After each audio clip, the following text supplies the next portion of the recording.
Imanku tetap di dalam Yesus saja, yang telah mati buatku di Golgota.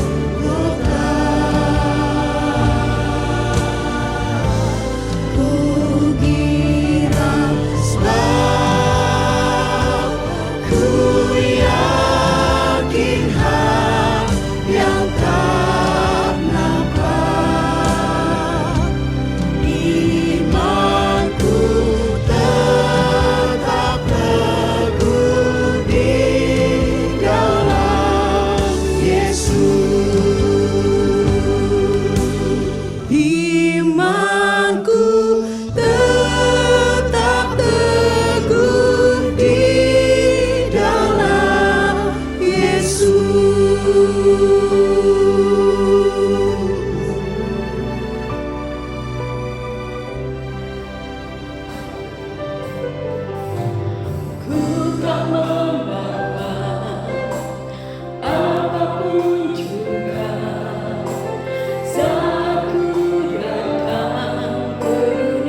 hati yang kami punyai Tuhan, hati yang kami miliki, hati sebagai hamba di dalam kehidupan kami. Itulah kerinduan dalam hidup kami.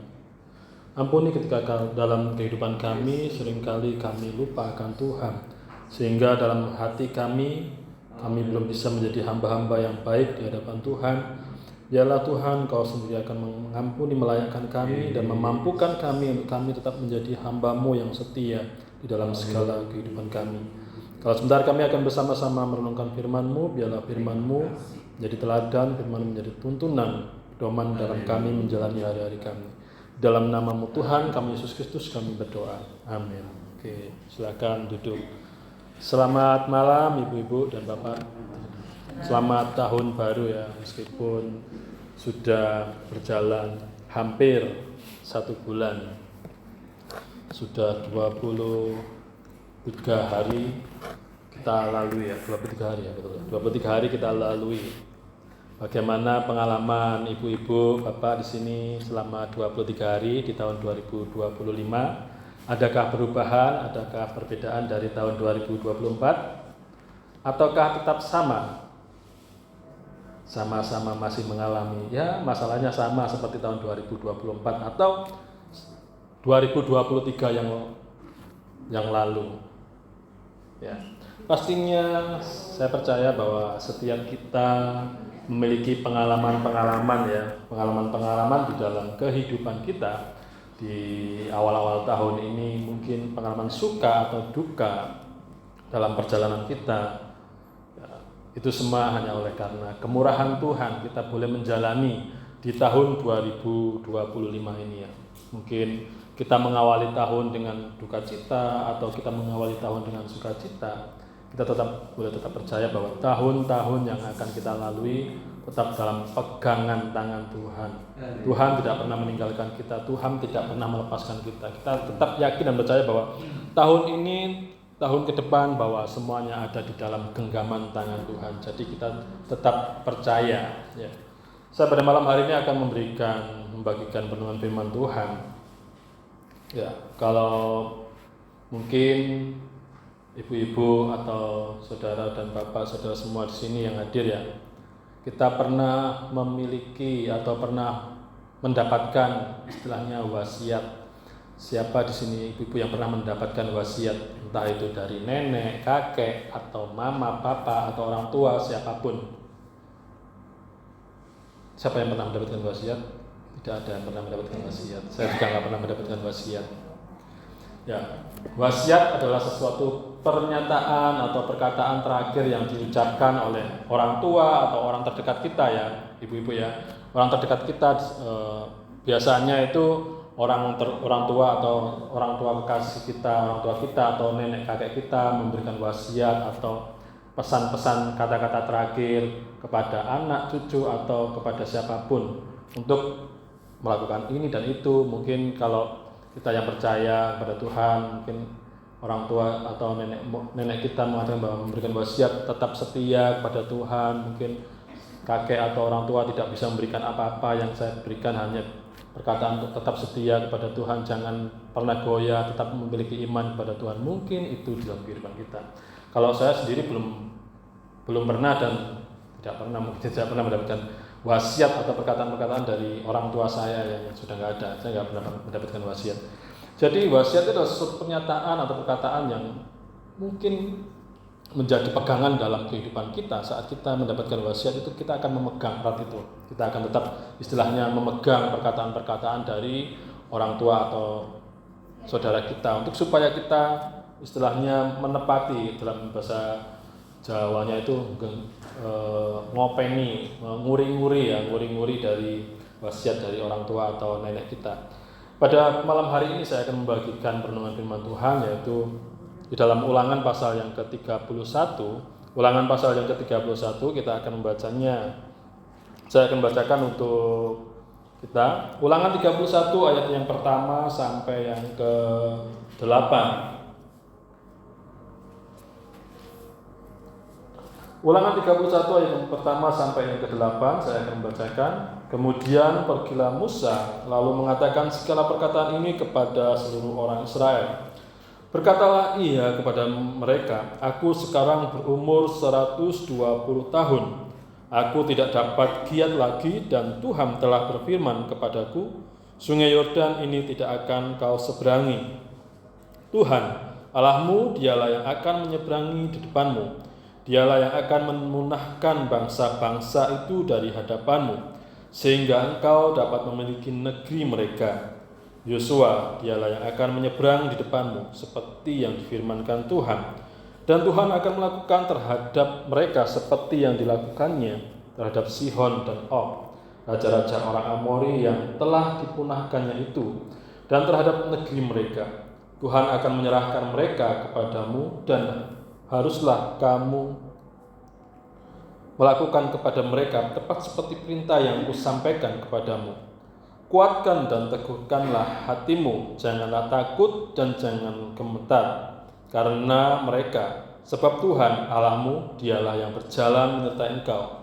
Ia tidak akan membiarkan engkau dan tidak akan meninggalkan engkau." Lalu Musa memanggil Yosua dan berkata kepadanya di depan seluruh orang Israel, "Kuatkan dan teguhkanlah hatimu, sebab engkau akan masuk bersama-sama dengan bangsa ini ke negeri yang dijanjikan Tuhan dengan sumpah kepada nenek moyang mereka untuk memberikannya kepada mereka, dan engkau akan memimpin mereka sampai mereka memilikinya. Sebab Tuhan, dialah sendiri akan berjalan di depanmu. Dia sendiri akan menyertai engkau, dia tidak akan membiarkan engkau, dan tidak akan meninggalkan engkau. Janganlah takut dan janganlah patah hati." Ya, demikian pembacaan firman Tuhan. Ibu-ibu, kita sudah membaca, mungkin kita pada 2 minggu lalu sudah membaca ayat ini juga ya, bagaimana Musa yang sudah usia lanjut, usia di sini 120 tahun. Kalau kita membaca di dalam pasal berikutnya, Musa itu meninggalnya ya di usia ini, di usia 120 tahun. Jadi kalau saat kita membaca ini, ada perkataan-perkataan atau pernyataan dari Musa sebelum dia meninggal. Ini adalah suatu wasiat yang Musa berikan kepada bangsa Israel, kepada bangsanya, termasuk kepada Yosua sebagai seorang pengganti daripada Musa. Kalau kita membaca atau membaca dari kisah dari perjalanan dari bangsa Israel, bagaimana mereka berputar-putar di padang gurun selama 40 tahun, Ibu ya. 40 tahun itu bukan waktu yang sebentar. 40 tahun itu waktu yang cukup lama. 40 tahun itu ya seusia saya 40 tahun. 40 tahun muter-muter di padang gurun, bayangkan Ibu ya. Tetapi Tuhan menyertai mereka sepatu yang mereka pakai, baju yang mereka pakai tidak pernah rusak. Di dalam perjalanan mereka selama 40 tahun, Tuhan menyertai dengan berbagai mujizat, dengan berbagai hal, dengan berbagai sesuatu yang istilahnya spektakuler ya. Makan tidak pernah kelaparan, minum tidak pernah istilahnya kekurangan. Kalau dingin juga nggak pernah kedinginan, malam nggak pernah kegelapan. Kalau siang nggak pernah kepanasan. Bayangkan kalau di padang gurun 40 tahun. Kalau padang gurun kalau kita lihat kan panas ya.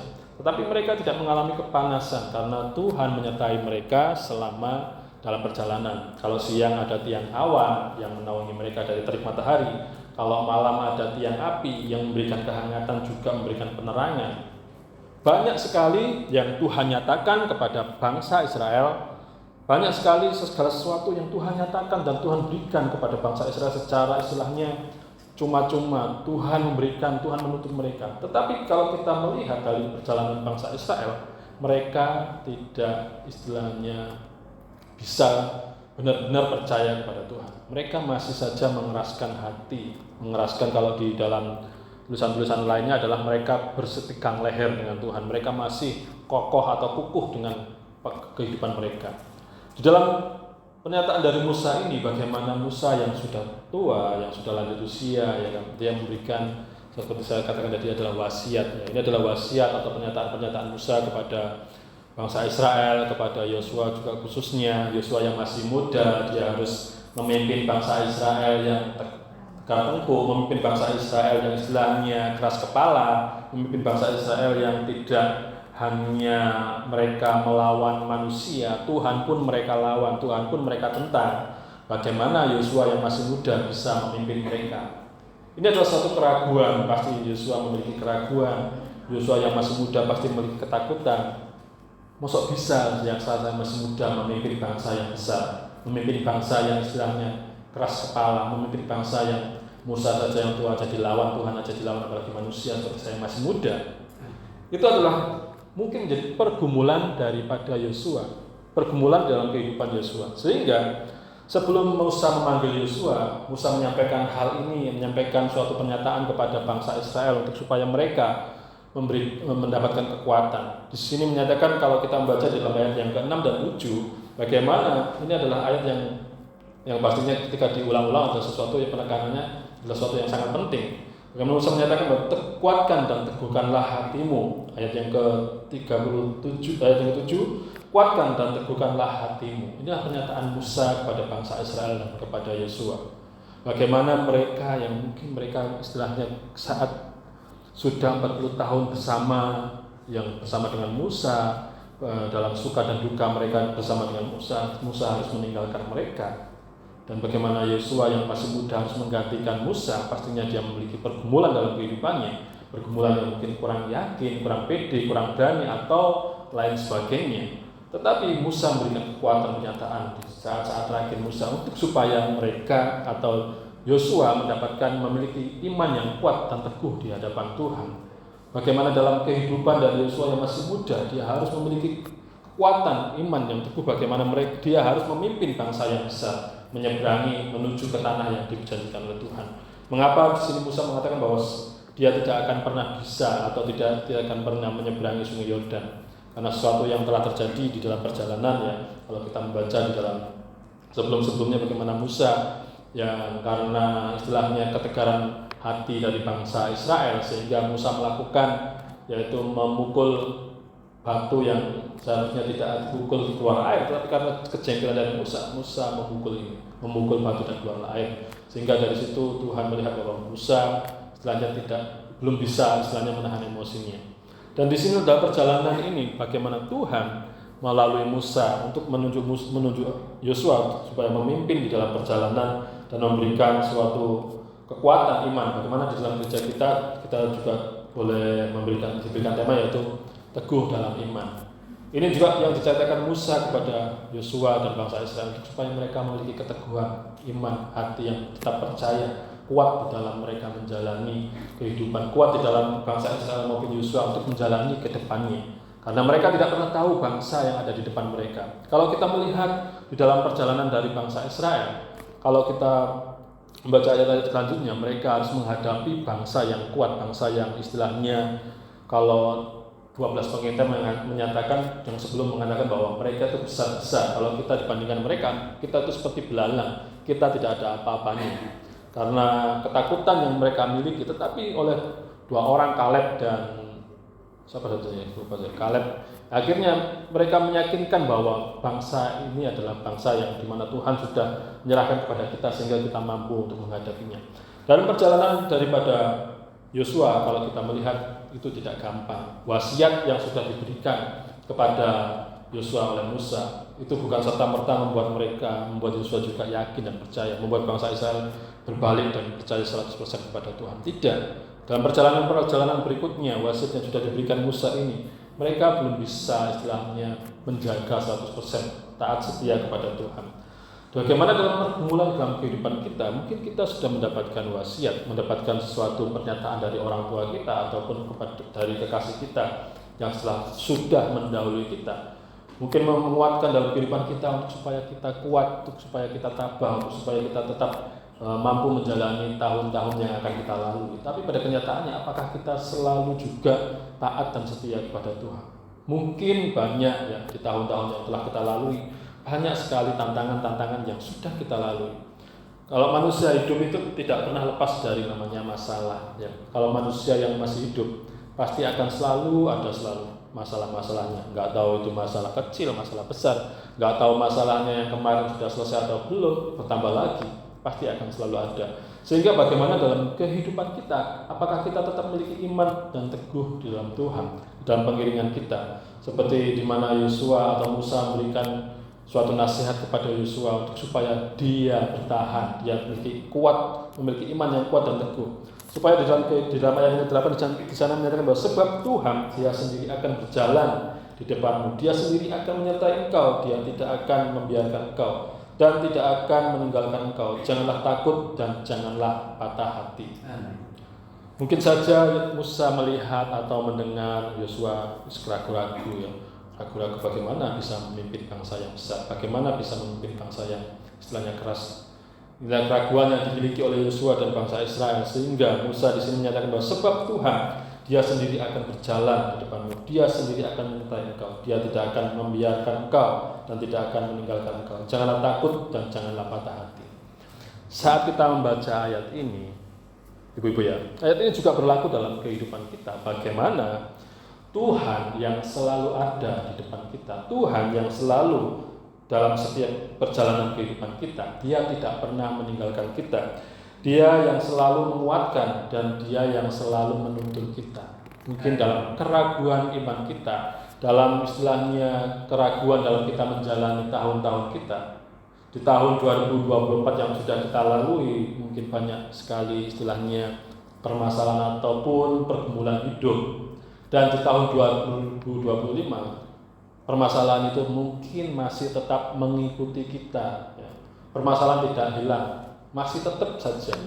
Mungkin kita memiliki istilahnya dalam kehidupan kita memiliki resolusi. Ya. Nggak tahu kalau ibu-ibu, kalau orang muda-muda kan ditanyai apa resolusi di tahun 2025. Mungkin resolusi tahun 2024 belum terrealisasi atau belum tersampaikan. Sehingga kita lanjutkan di tahun 2025. Ya. Mungkin dalam perjalanan kehidupan kita pertama yakin bahwa resolusi atau komitmen kita di tahun 2025, mungkin resolusi kita adalah kita mau taat setia, kita lebih setia kepada Tuhan.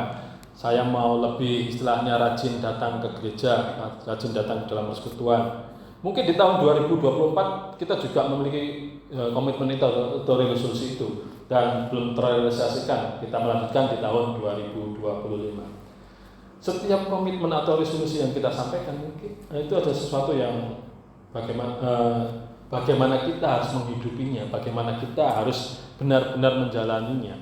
Ya, mungkin awal-awal di tahun 2025 kita semangat, awal-awal kita mungkin memiliki istilahnya yang menggebu-gebu untuk melakukan resolusi itu. Tetapi pada kenyataannya di tengah perjalanan kita mengalami istilahnya lemah atau kita kurang percaya di mana Tuhan.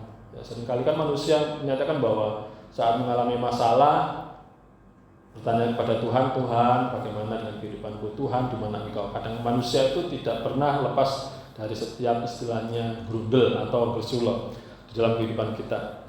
Dalam perjalanan kehidupan kita di tahun 2025 yang masih 11 bulan lagi, kita boleh tetap memiliki keyakinan bahwa Tuhan berjalan di depan kita. Tuhan, Dia tidak akan membiarkan kita, Dia tidak akan meninggalkan kita. Dia selalu akan menopang kita. Dalam keraguan kita mungkin Tuhan tidak akan pernah ragu. Dalam ketidaksetiaan kita, Tuhan tetap setia. Dalam setiap ketakutan kita tetap Tuhan tetap tidak meninggalkan kita. Meskipun kita memiliki ketakutan atau kurang percaya di dalam kehidupan kita, seperti di dalam ayat minggu kemarin ya, percayalah kepada Tuhan. Itu adalah suatu perkataan yang saya katakan adalah suatu perkataan yang mudah untuk kita katakan, tetapi akan sangat sulit kalau benar-benar kita mempraktekkan percaya sepenuhnya kepada Tuhan. Percaya kepada Tuhan itu akan mudah kita katakan, tetapi pada prakteknya, apakah kita benar-benar percaya kepada Tuhan? Percaya kepada Tuhan itu istilahnya pasrah bongkoan, Ibu ya. Pasrah bongkoan itu ya segala sesuatu kita percaya pada Tuhan, segala sesuatu yang terjadi kita tetap percaya. Apakah itu mudah? Itu akan sangat mudah saat kita benar-benar yakin dan percaya. Tapi pada kenyataannya banyak dari setiap manusia tidak benar-benar istilahnya memiliki 100% percaya kepada Tuhan. Buktinya lebih gampang saat kita menghadapi masalah yang nyata dalam kehidupan kita, Ibu ya. Mungkin ibu-ibu yang pernah berkendara naik pesawat atau apa ya, pesawat kalau darat mungkin masih agak-agak nggak menakutkan. Kalau pesawat mungkin pesawat kan menakutkan ya. Kalau naik pesawat, terus kita percaya kepada Tuhan ya, kita percaya pada Tuhan. Kalau orang percaya pada Tuhan kan nggak boleh takut sebenarnya. Kalau ketakut itu sebenarnya kita mengurangi iman percaya kita kepada Tuhan. Bukan berarti terus saat kita percaya terus nggak takut, bukan itu ya. Tapi takut karena istilahnya kita sudah percaya pada Tuhan, tapi kita masih mengalami ketakutan karena Tuhan nggak ada di depan kita. Kalau naik pesawat kita sudah percaya sepenuhnya kepada Tuhan ya. Kita sudah mempercayakan hidup kita juga ke istilahnya ke pilot, ke tangan pilot itu ya. Apapun yang terjadi itulah kata pilot. Tapi waktu sudah di tengah perjalanan ini, di tengah perjalanan di udara, tiba-tiba pesawatnya itu goyang. Turbulensi ya. Apakah kita nggak takut ibu-ibu ya? Pasti akan mengalami ketakutan. Pasti kita akan berteriak, Tuhan, Tuhan, Tuhan tolong jangan sampai pesawat ini jatuh. Gitu. Jangan sampai pesawat ini istilahnya sampai kecelakaan. Pasti kita akan memiliki ketakutan tersendiri. Tapi ya ibu ya, kalau kita orang yang katakan kita sudah percaya kepada Tuhan, kita sudah benar-benar 100% percaya pada Tuhan, apapun yang terjadi ya weslah apa kata Tuhan. Tapi itu susah ibu ya, susah. Saya sendiri pun susah untuk benar-benar 100% istilahnya percaya pada Tuhan, terus apapun yang terjadi apa kata Tuhan. Ya memang apa kata Tuhan, tapi prakteknya dalam hati kecil itu masih memiliki ketakutan, masih memiliki istilahnya keraguan. Kalau pada kesaksian ya, awal tahun kemarin saya mendapatkan kabar ya dari kakak saya, kan orang tua saya kan sakit-sakitan dari dulu, beberapa tahun ini sakit-sakitan memang. Terus awal Desember kemarin dapat kabar bahwa bapak sakit, terus habis dibawa rumah sakit, katanya sempat bukan rumah sakit, di klinik sempat sesak napas, katanya harus kalau mau harus dirawat inap, tapi kakak saya nggak mau, orang tua saya juga nggak mau kalau dirawat di rumah sakit, mending diobati sambil jalan ya. Saya sebagai anak mendengar itu ya sedikitnya takut, terus Tuhan bagaimana, orang tua saya sudah tua nih, kalau misal terjadi apa-apa kan ya saya juga jauh ya.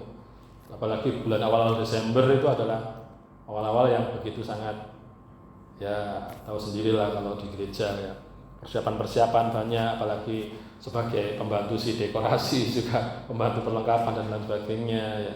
Bukan curhat tetapi kesaksian ya. Setelah itu berjalan waktu, saya izin pada akhir awal-awal tahun ya, izin untuk ya setidaknya jenguk. Nah, waktu saya pulang, saya tanya, katanya sudah sehat sih, tetapi pada tanggal 5 kambuh lagi dan dibawa ke klinik lagi, diberi obat lagi, katanya sesek. Ya bukan katanya, ya memang sesek, kalau tidur gitu ya, apa namanya, ada kayak dahae itu nggak bisa keluar, harus diuap lagi. Nah, sudah diuap, sudah mendingan, tapi ada obatnya habis, kambuh lagi. Ya, itu adalah ketika saya mendengar dan ketika saya melihat orang tua saya yang sudah lanjut usia, yang sudah usia begitu sepuh, kalau jalan pun harus istilahnya jalannya duyuk-duyuk, terus pandangannya juga pandangannya tidak sejernih waktu masih muda, sehingga jalan itu kalau di depannya ada orang 2 meter 3 meter nggak kelihatan, anaknya aja nggak kelihatan, kalau nggak benar-benar dekat gitu nggak kelihatan ya.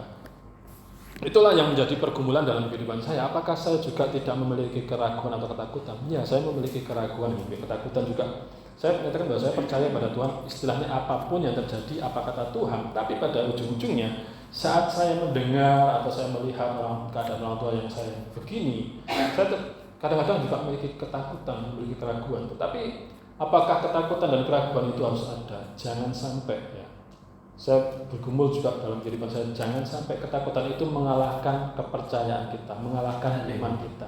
Bagaimana wasiat yang disampaikan Musa kepada Yosua, Musa pastinya tidak mau atau tidak ingin bangsa Israel atau Yosua dalam kehidupan mereka itu berbalik daripada Tuhan. Mereka tidak memiliki iman yang teguh atau kuat, sehingga Musa menginginkan supaya mereka memiliki iman yang teguh, karena Musa tahu bahwa Tuhan sendiri yang menuntun mereka. Bagaimana 40 tahun mereka sudah lalu bersama-sama, Tuhan tidak pernah meninggalkan mereka. Sehingga di dalam ayat ke-8 di sini Musa menyampaikan kebenaran firman Tuhan bahwa sebab Tuhan Dia sendiri akan berjalan di depanmu. Ini juga menjadi kekuatan di dalam kehidupan saya, juga mungkin menjadi kekuatan dalam kehidupan kita ibu ya, bahwa Tuhan selalu ada di depan kita. Dia sendiri akan berjalan di depan kita. Dia sendiri akan menyertai kita. Dia tidak akan membiarkan kita dan tidak akan meninggalkan kita. Kalau kita ganti ya, Dia tidak akan pernah meninggalkan kita. Jadi dalam segala sesuatu yang harus kita jalani, harus kita hadapi di tahun 2025 ini yang masih 11 bulan, kita tidak akan pernah tahu apa yang akan terjadi ya. Pasti kita tidak akan pernah tahu, tetapi tetap percaya bahwa Tuhan melalui firman Tuhan yang disampaikan, wasiat yang disampaikan oleh Musa juga dalam kehidupan kita, bagi kita, bahwa Tuhan tidak pernah meninggalkan kita. Tuhan akan menuntun di dalam perjalanan kita. Tuhan akan membuka setiap istilahnya jalan-jalan yang akan kita lalui. Mungkin kita berjalan di depan kita sepertinya itu kita menjalani kehidupan yang jalan yang begitu banyak istilahnya mungkin jebakan-jebakan ataupun berjalan di lorong yang gelap. Kita mungkin berpikir bahwa di mana Tuhan yang katanya Tuhan berjalan di depan kita. Ya. Saat kita memiliki pergumulan hidup ini, memiliki pergumulan itu, kita tetap yakin dan percaya bahwa Tuhan itu benarnya ada, Ibu ya. Tuhan itu selalu ada. Dia tidak pernah meninggalkan kita. Cuma apakah kita tetap percaya ataukah kita tidak percaya, itu saja dalam kehidupan kita. Apakah kita tetap memegang apa yang Tuhan katakan dalam kehidupan kita, ataukah kita tidak pernah memegang setiap perkataan yang telah Tuhan sampaikan. Biarlah firman Tuhan pada malam hari ini memuatkan dan memampukan kita untuk kita boleh menjalani tahun 2025 yang masih 11 bulan yang harus kita lalui. Kita tidak pernah tahu, kita tidak pernah mengerti jalan Tuhan itu bagaimana dalam kehidupan kita. Kita tidak pernah mengerti apa yang ada di depan kita. Kita tetap percaya bahwa Tuhan di depan kita. Jangan kita sampai takut dan janganlah kita patah hati. Kita tetap bersandar, kita tetap istilahnya memegang teguh, kita tetap percaya sepenuhnya kepada Tuhan. Biarlah wasiat firman Tuhan yang disampaikan, kebenaran firman Tuhan yang disampaikan oleh Musa kepada bangsa Israel, kepada Yosua juga boleh kita miliki. Itulah kebenaran firman Tuhan, itulah kekuatan dalam kehidupan kita untuk kita menjalani tahun ini. Mari kita berdoa. Kami bersyukur ya Tuhan untuk kesempatan pada malam hari ini. Biarlah firman-Mu menguatkan, meneguhkan kami, untuk kami boleh menjalani tahun 2025 yang masih panjang. Kami tidak pernah tahu apa yang akan terjadi di depan kami, tapi biarlah firman-Mu, di mana janji-Mu, Engkau akan selalu ada di depan kami. Engkau selalu akan menuntun dalam hidup kami. Kami yakin dan percaya bahwa Engkau tidak pernah meninggalkan kami. Saat kami tidak setia, Engkau tetap setia. Saat kami ragu, Engkau menguatkan. Saat kami jatuh, Engkau mengangkat. Kami yakin dan percaya Tuhan bahwa janji-Mu iya dan amin. Inilah hidup kami menyerahkan ibadah kami selanjutnya ke dalam kuasa-Mu. Dalam nama Tuhan kami Yesus Kristus kami berdoa. Amin. Imanku